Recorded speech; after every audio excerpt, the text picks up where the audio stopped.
구약성경 656쪽입니다. 656쪽 역대하 1장 1절에서 13절까지 말씀입니다.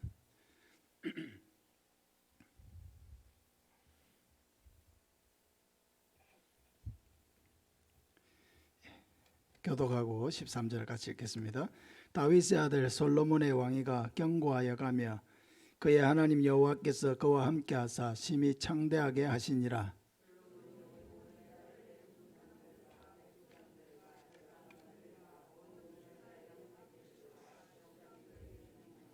솔로몬이 온 회중과 함께 기브온 산당으로 갔으니 하나님의 회막 곧 여호와의 종 모세가 광야에서 지은 것이 거기에 있음이라.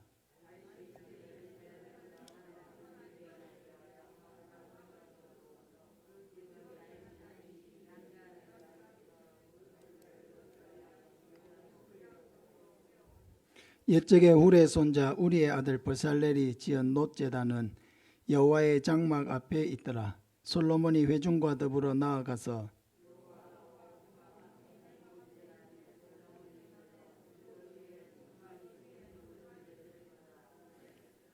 그날 밤에 하나님이 솔로몬에게 나타나 그에게 이르시되 내가 내게 무엇을 주랴 너는 구하라 하시니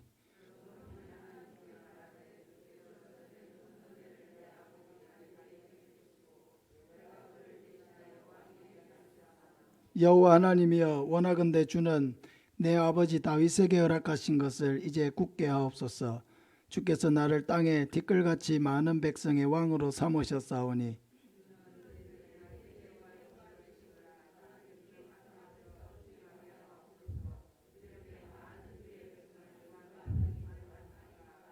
하나님이 솔로몬에게 이르시되 이런 마음이 내게 있어서 부나 재물이나 영광이나 원수의 생명 멸하기를 구하지 아니하며 장수도 구하지 아니하고 오직 내가 네게 다스리게 한 내 백성을 재판하기 위하여 지혜와 지식을 구하였으니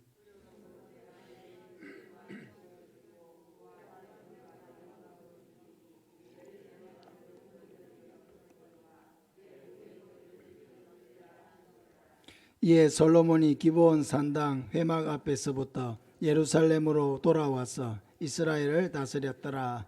아멘. 솔로몬의 기도에 나타난 세 가지 특징이란 제목으로 말씀을 전하겠습니다. 하나님은 우리의 기도를 기쁘게 들으시고 응답해 주기를 원하십니다. 그러므로 우리의 기도는 혼자서 독백하는 그런 우상 숭배와 다른 것입니다. 우상들은 귀가 있어도 듣지 못하고 입이 있어도 말하지 못하고 손이 있어도 잡아주지 못합니다.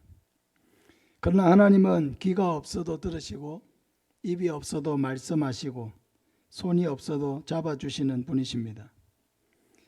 하나님께서 솔로몬의 기도를 기쁘게 받으신 것은 그럴 만한 이유가 있기 때문입니다. 우리의 기도는 하나님을 기쁘시게 할 수도 있지만 또 그렇게 하지 못할 수도 있습니다. 그러므로 우리는 기도하면서 항상 내 기도가 하나님을 기쁘시게 하는 기도인가? 하나님은 내 기도를 들으실 때 어떤 마음을 가지실까? 하는 생각을 해야 합니다. 오늘 말씀을 통해서 하나님이 기뻐하시는 기도를 드리고 또 하나님이 응답해 주심으로 말미암아 하나님의 은혜를 체험하는 저와 여러분 되시기를 바랍니다. 다윗을 이어서 이스라엘의 왕이 된 솔로몬은 굉장한 책임감을 느꼈을 것입니다. 앞서 위대하게 쓰임받은 인물 뒤에 그 사역을 이어받는다라고 하는 것은 굉장한 부담이 있는 것입니다. 모세를 이어서 이스라엘의 지도자가 되었던 여호수아가 느꼈을 부담이 그런 것입니다. 여호수아가 지도자가 되었을 때에 하나님은 여호수아에게 3번이나 강하고 담대하라는 말씀을 하셨습니다. 그만큼 여호수아의 마음이 약하고 두렵고 부담스럽고 근심되고 그런 마음이 있으니까 하나님께서 3번이나 강하고 담대하라는 말씀으로 격려하신 것입니다. 솔로몬의 상황도 비슷했습니다. 그러나 이러한 상황에는 자신의 진심이 나오기 마련입니다. 위기 상황에서 어떻게 반응하느냐 하는 것은 하나님을 향한 그의 자세가 어떠한지를 보여주는 것입니다. 첫째로 솔로몬은 전적으로 하나님을 의지하려는 마음이 있었습니다.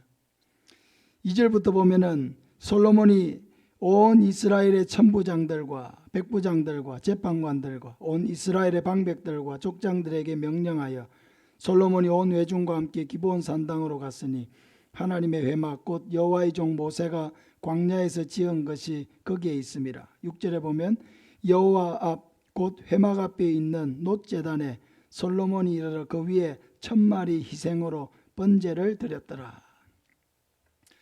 솔로몬은 다윗의 뒤를 이어서 왕위를 이어받은 후에 자신이 그 가졌던 부담감과 책임감 때문에 과연 잘할 수 있을까 하는 두려움이 그의 마음속에 있었을 것입니다.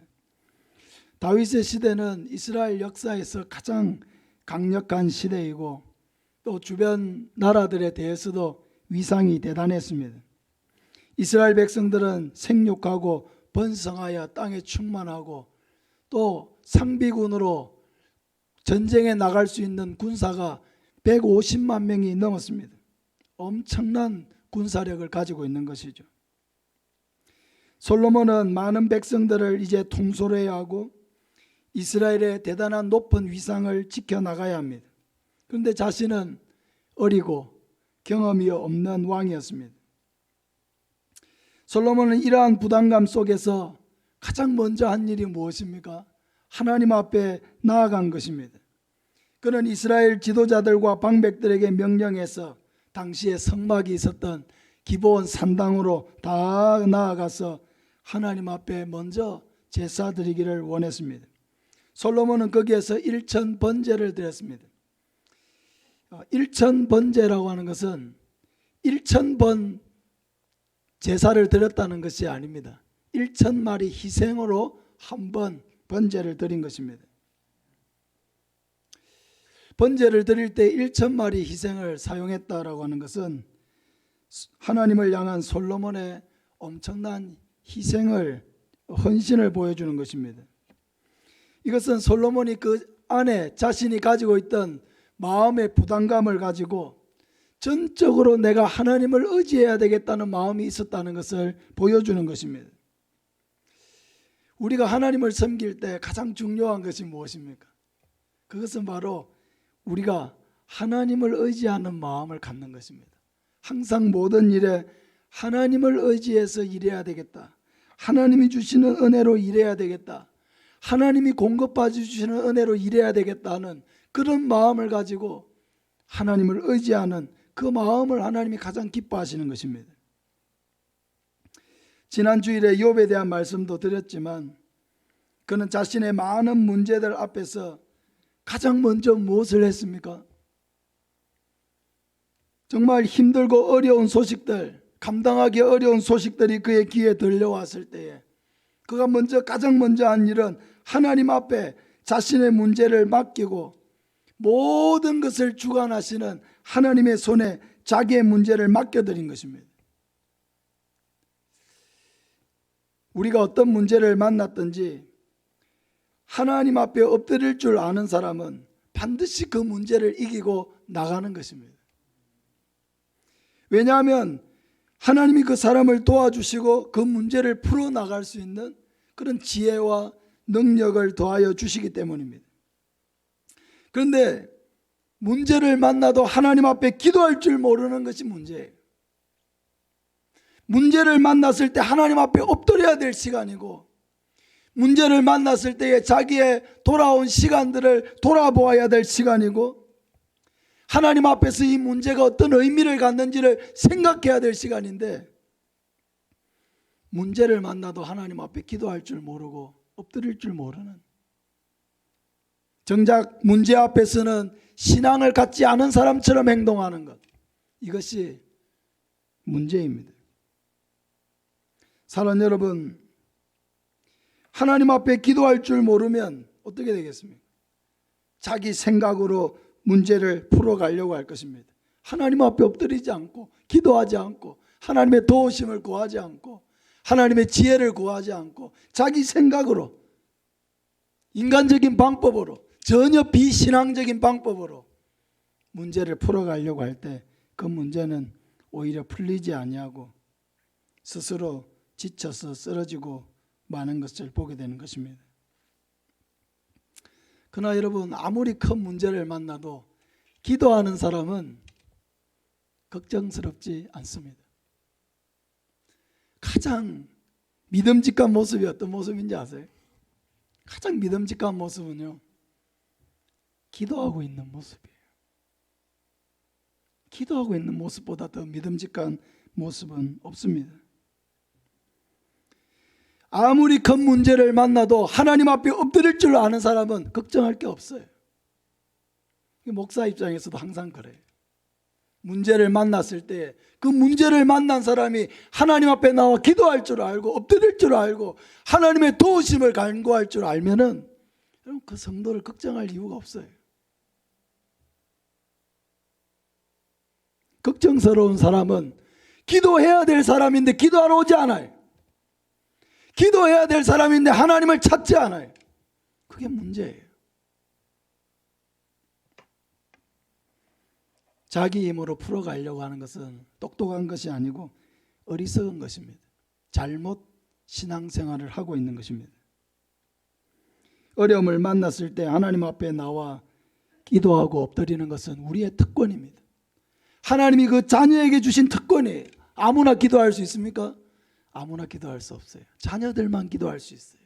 하나님을 아버지라고 부를 수 있는 자녀들만 하나님 앞에 기도할 수 있습니다. 그러니까 기도는 아무에게나 주신 것이 아니고 자녀에게 주신 특권입니다.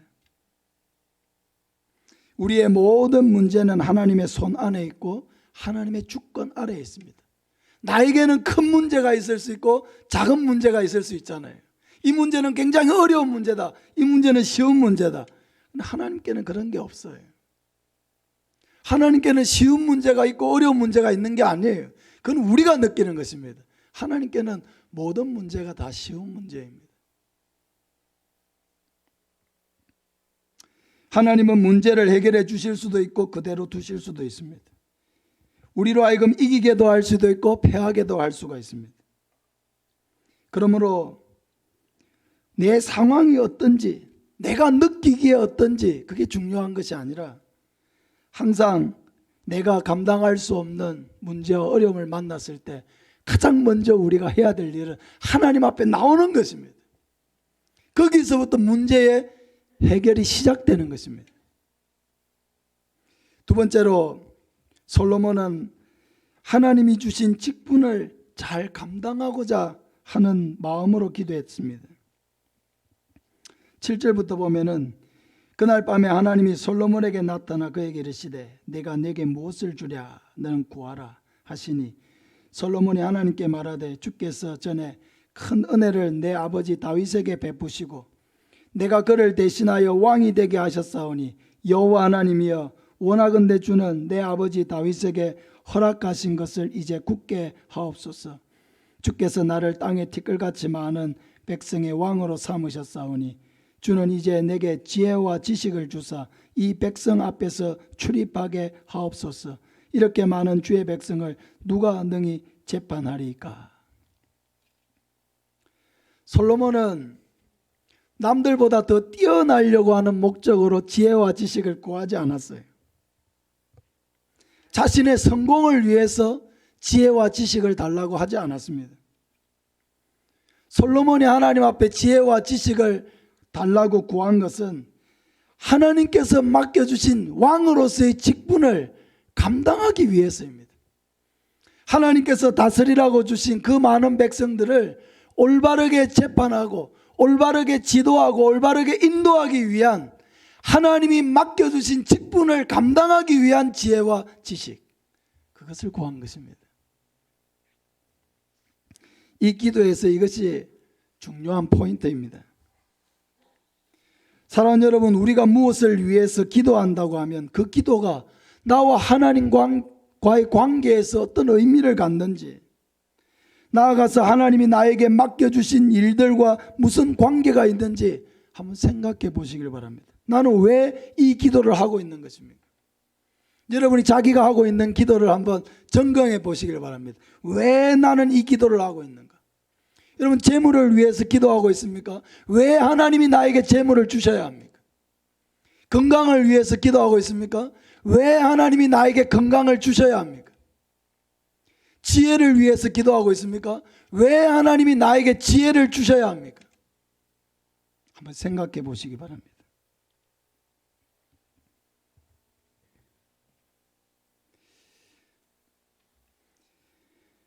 하나님께서 맡겨주신 일은 하나님이 능력을 주시고 지혜를 주셔야 우리는 감당할 수 있습니다. 결코 우리는 하나님의 일을 자기의 힘이나 자기의 생각으로 감당하려고 해서는 안 됩니다. 그래서 항상 직분을 맡은 자들은 하나님의 은혜와 도우심을 구하는 겸손한 기도를 항상 드려야 합니다. 하나님의 은혜를 구하고 하나님의 지혜를 구해야 합니다. 여러분, 내가 단순히 교회에서 나에게 직분이 주어졌다고 해가지고 그 명목상의 직분으로 일할 수 있는 게 아니에요. 그 직분을 감당하기 위해서는 하나님이 주시는 은혜가 필요해요.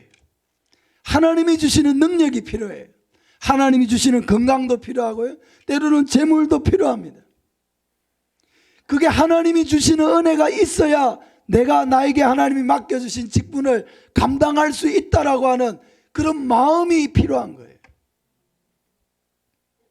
그런 마음이 있어야 하나님 앞에 그 은혜를 구하게 되잖아요. 그런 마음이 없으면 어떻게 해요? 기도하지 않아요. 구하지 않는 것이죠. 하나님의 도움을 구하지 않는 것이죠. 하나님의 은혜나 지혜를 구하지 않는 것이죠. 그냥 내 지혜, 인간적인 생각, 그걸 가지고 일하려고 합니다. 인간적인 생각으로 일을 하면 일이 되지 않아요. 상처만 줘요. 어려움을 초래해요. 장애물이 돼요. 여러분, 하나님께서 주시는 지혜는 결코 그렇게 나타나지 않습니다. 하나님이 주시는 지혜는 덕스럽게 나타나는 거예요. 교회를 하나 되게 나타나는 거예요. 아름답게 세워가도록 나타나는 거예요. 자기를 드러내지 아니하고 하나님을 드러내는 것으로 나타납니다. 우리 마음속에 부담이 몰려오면 올수록 우리는 하나님께 지혜와 능력을 구해야 합니다.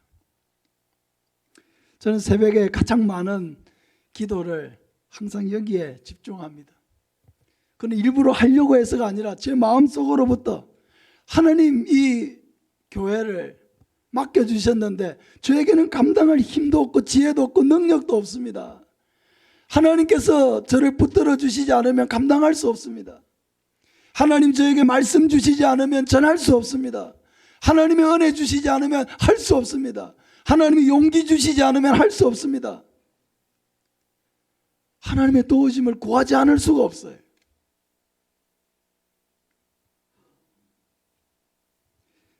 사랑하는 여러분,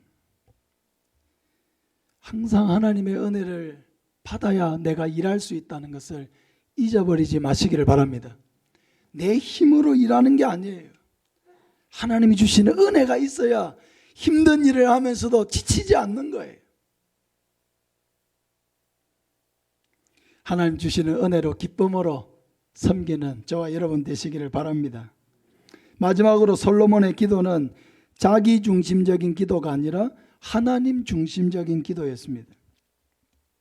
11절부터 보면은 하나님이 솔로몬에게 이르시되 이런 마음이 네게 있어서 부나 재물이나 영광이나 원수의 생명 멸하기를 구하지 아니하며 장수도 구하지 아니하고 오직 내가 내게 다스리게 한 내 백성을 재판하기 위하여 지혜와 지식을 구하였으니 그러므로 내가 내게 지혜와 지식을 주고 부와 재물과 영광도 주리니 내 전에 왕들도 이런 일이 없었거니와 내 후에도 이런 일이 없으리라 하시니라.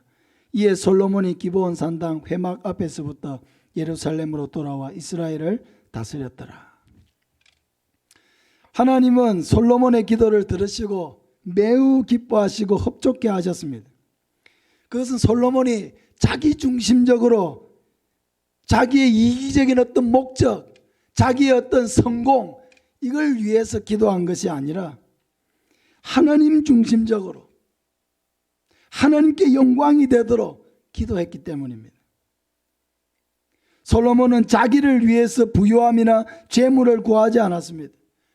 자기의 성공을 위해서 자기의 영광을 구하지 않았습니다. 원수의 생명멸하기를 구하지도 아니하고 단순히 오래 살겠다고 그런 것을 구하지도 않았습니다. 이런 것들은 믿지 않는 사람들도 다 좋아하는 것이죠. 부유해지고요, 재물이 많아지고요, 세상에서 영광을 얻고요, 내 앞길을 가로막는 그런 사람들 다 사라지고 오래 살고, 이 세상 사람들도 다 원하는 거예요. 지극히 세속적이고 이기적인 소망들입니다. 하나님은 우리를 부유하게 하실 수도 있고 재물을 주실 수 있습니다. 우리를 영광스러운 자리에 앉힐 수도 있습니다. 우리 앞길을 가로막는 원수들도 심각한 타격을 입히시고 우리 앞길을 평탄하게 해주실 수도 있습니다. 하나님은 우리의 생명과 건강도 주실 수가 있습니다. 그런데 문제는 우리가 하나님보다도 그 세속적인 욕심, 자기 욕심, 탐심, 거기에 사로잡혀서 하나님을 내가 원하는 그것을 얻어내기 위한 수단으로 전락시키는 것입니다. 내 성공을 위해서 하나님이 존재하도록 만드는 것, 여러분, 이거는 우상숭배예요. 우리가 하나님을 위해서 존재해야 합니까? 하나님이 우리를 위해서 존재해야 합니까? 하나님이 우리를 위해서 존재해야 하면은 그건 우상숭배예요. 세상의 모든 종교가 다 자기의 성공을 위해서 만들어진 그런 신들이에요. 그런 종교들이에요. 그러니까 그런 신들은 자기의 성공을 위해서 일을 해줘야 되는 거예요. 우리가 섬기는 것은 다릅니다. 하나님이 우리를 위해 존재하는 것이 아니고 우리가 하나님의 영광을 위해서 존재한다는 것을 기억하시길 바랍니다. 그러므로 우리는 하나님을 추구해야 되는 거예요. 하나님의 영광을 추구해야 되는 거예요. 하나님의 기쁨을 추구해야 되는 거예요. 하나님을 추구해야 되는 거예요.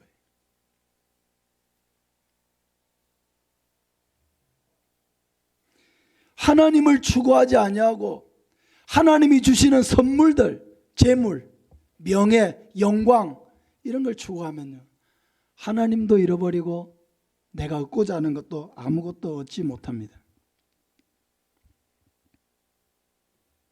사랑하는 여러분, 무엇을 하든지 하나님을 추구하시기 바랍니다.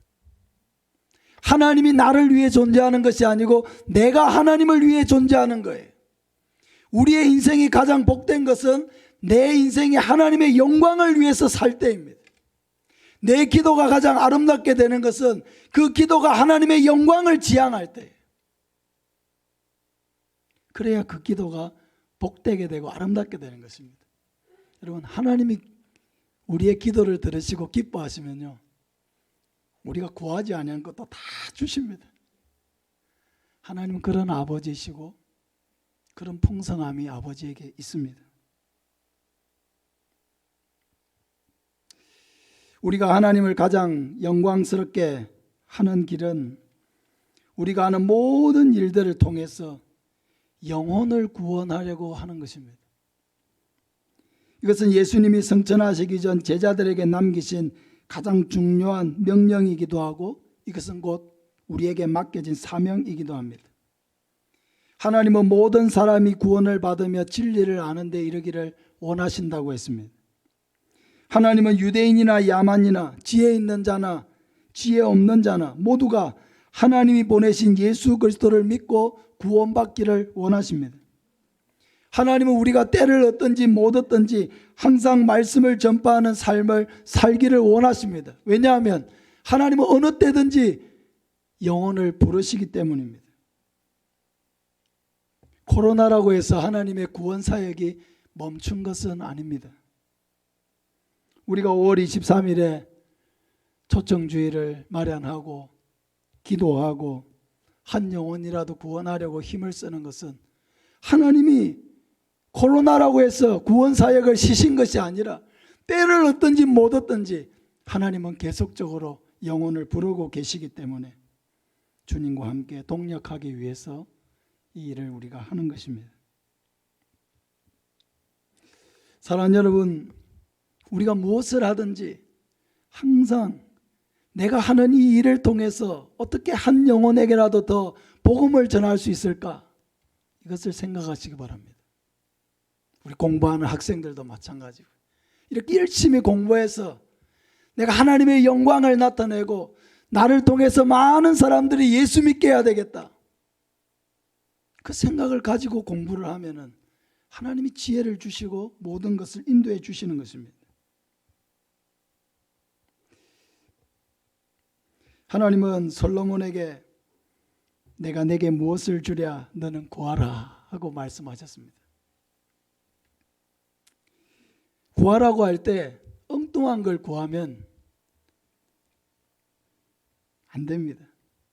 구하라고 할 때 하나님이 기뻐하실 만한 것을 구해야 돼요. 그러면은 구하지 않은 것까지 하나님은 다 주려고 예비하고 있는 거예요. 하나님은 꼭 구해야만 주느냐? 그렇지 않아요. 어떤 것은 구해야 주시기도 하지만은 우리가 받고 누리는 많은 것들은 사실 구하지 않았는데도 주시는 거예요. 우리가 비를 구했습니까? 비를 구했기 때문에 주셨습니까? 우리가 따뜻한 태양빛을 구했기 때문에 따뜻하게 비춰주셨습니까?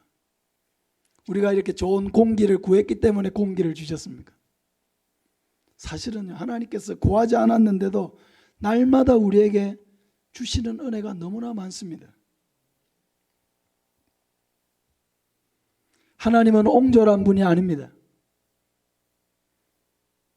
하나님은 우리의 마음 중심을 꿰뚫고 계시는 분이에요. 우리의 마음 중심이 세속적인 자기의 욕망, 자기의 탐욕, 그런 걸 마음 중심에 놓고 하나님을 이용해 먹으려고 하는 사람인지, 아니면 자기의 삶이 부족하고 연약해도 어떻게든 자기의 인생을 하나님 앞에 드려서 하나님의 영광을 나타내고 하나님을 기쁘시게 하려고 하는 마음에서 하나님 앞에 기도하는 사람인지 하나님 모르시겠습니까?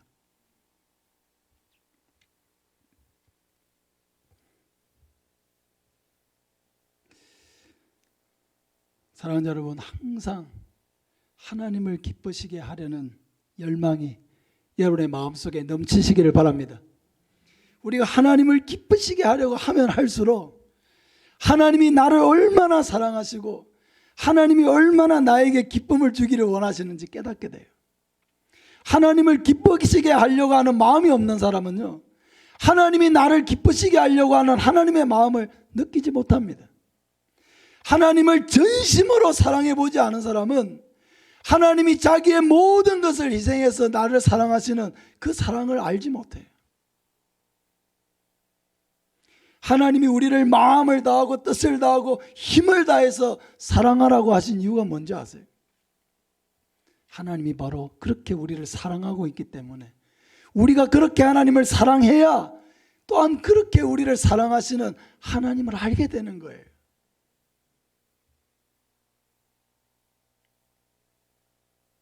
부모가 되어보지 아니하고 부모의 마음을 알 수가 있습니까?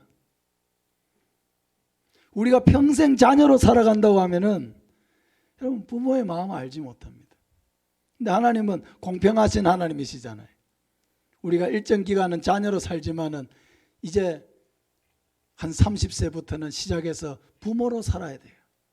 그 부모로 살아보면은 나를 사랑하고 나를 섬겨주셨던 부모님이 얼마나 많은 사랑과 희생으로 나를 섬겨주셨다는 걸 알게 되는 거예요. 내가 내 자녀를 사랑하면 사랑할수록, 내 자녀를 위해 희생하면 희생할수록 내 부모님이 얼마나 나를 위해서 희생하고 사랑해 줬는지를 깨닫게 되는 거예요. 그렇지 않습니까? 평생 자녀로 살면서 사랑을 받기만 하면은 여러분 그 부모의 마음을 알 수 있겠습니까? 하나님의 사랑도 마찬가지예요. 우리가 그 사랑을 가지고 섬기고 하나님을 사랑하고 나의 것을 아낌없이 하나님 앞에 드려보고 그렇게 하지 않고는 그 독생자 예수 그리스도를 아끼지 아니하시고 우리를 위해서 보내주신 그 사랑이 항상 머릿속에 있는 이론적인 사랑이지 실제로 깨닫지 못합니다. 하나님을 위해서 내가 가장 아끼는 것을 들여보지 않은 사람은 하나님이 가장 아끼시는 그 독생자를 나를 위해서 보내신 그 사랑을 어떻게 알겠습니까? 자기는 한 번도 아까운 것을 하나님 앞에 들여본 일이 없는데.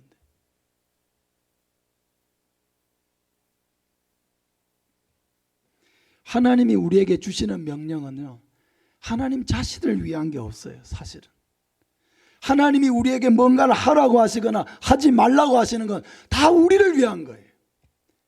하지 말라는 것도 사랑이고요, 하라는 것도 사랑이에요. 순종해 보면 그것이 하나님의 사랑인 줄을 알게 되는 것입니다. 사랑하는 여러분, 우리의 기도가 내 중심적인 나의 세속적인 목적, 그것을 위해서 드리는 기도인지 하나님을 추구하고 하나님의 영광을 위해 드리는 기도인지를 한번 생각해 보시길 바랍니다. 그러면 내가 무엇을 기도하고 무엇을 기도하지 말아야 될지도 깨닫게 될 줄로 믿습니다. 항상 우리의 기도가 하나님의 마음을 기쁘시게 하는 기도가 되고, 그로 말미암아 하나님이 우리의 삶에 주시는 은혜와 축복이 넘치시기를 예수님의 이름으로 축복합니다.